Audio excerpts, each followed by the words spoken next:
नमस्कार मित्रांनो, स्वागत आहे आपल्या बाजार तडका या नवीन यूट्यूब चॅनलवर. तर निफ्टी आज 200 पॉईंटच्या आसपास क्लोज झाला आहे. तसेच सेन्सेक्स ही 600 पॉईंटच्या आसपास क्लोज झाला आहे.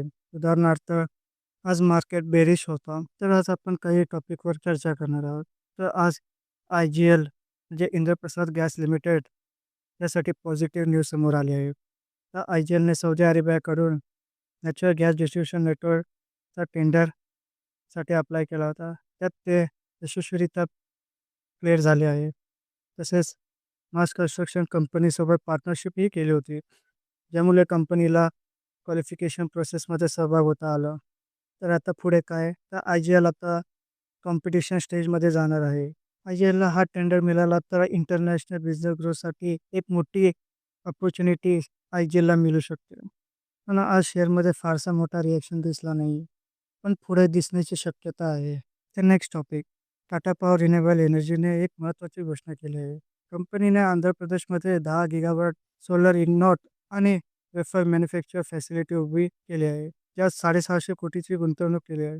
या फॅसिलिटीमुळे टाटा पॉवरला काय फायदा होणार आहे? तर थेट 1,000 रोजगार मिळणार आहे आणि मोठ्या प्रमाणावर रोजगार निर्माण होईल. तसेच TPRAL 200 megawatt capacity green power plant देखील स्थापन करणार आहे. यामुळे आंध्र प्रदेश एक ॲडव्हान्स सोलार मॅन्युफॅक्चरिंग हब म्हणून उभा राहील. तसेच रिन्युएबल सेक्टरमध्ये ही लीडरशिप मजबूत होईल.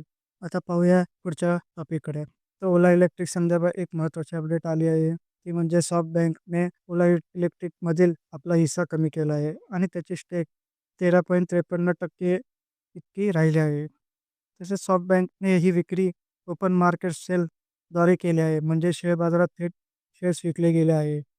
पुढचा टॉपिक मेशोच्या शेअर्सबद्दल आहे. तर मेशोच्या शेअर्समध्ये आज 5% रिकव्हरी दिसली आहे. आज 173 वर पोहोचला आहे, जो त्याच्या IPOच्या प्राईसपेक्षा अजूनही 56% जास्त आहे. ही घसरण का झाली? तर लॉक इन पिरियड असल्यामुळे आणि सीनियर मॅनेजमेंटच्या चेंजेसमुळे. पण आज जेम फायनान्शियलने रिड्यूस रेटिंग दिली आहे. त्यामुळे शार्प रॅली आली आहे. तर पुढील बातमी एस-आय-पीबद्दल आहे. तर म्युच्युअल फंड एस-आय-पीबाबत एक मोठी बातमी आली आहे. डिसेंबर महिन्यात एस-आय-पी इन्फ्लो होऊन 31,000 कोटीवर पोहोचला आहे, जो आत्तापर्यंतचा सर्वात मोठा रेकॉर्ड आहे. जो नोव्हेंबर 29,445 करोड इतका होता, तो आज 31,000 करोडवर गेला आहे.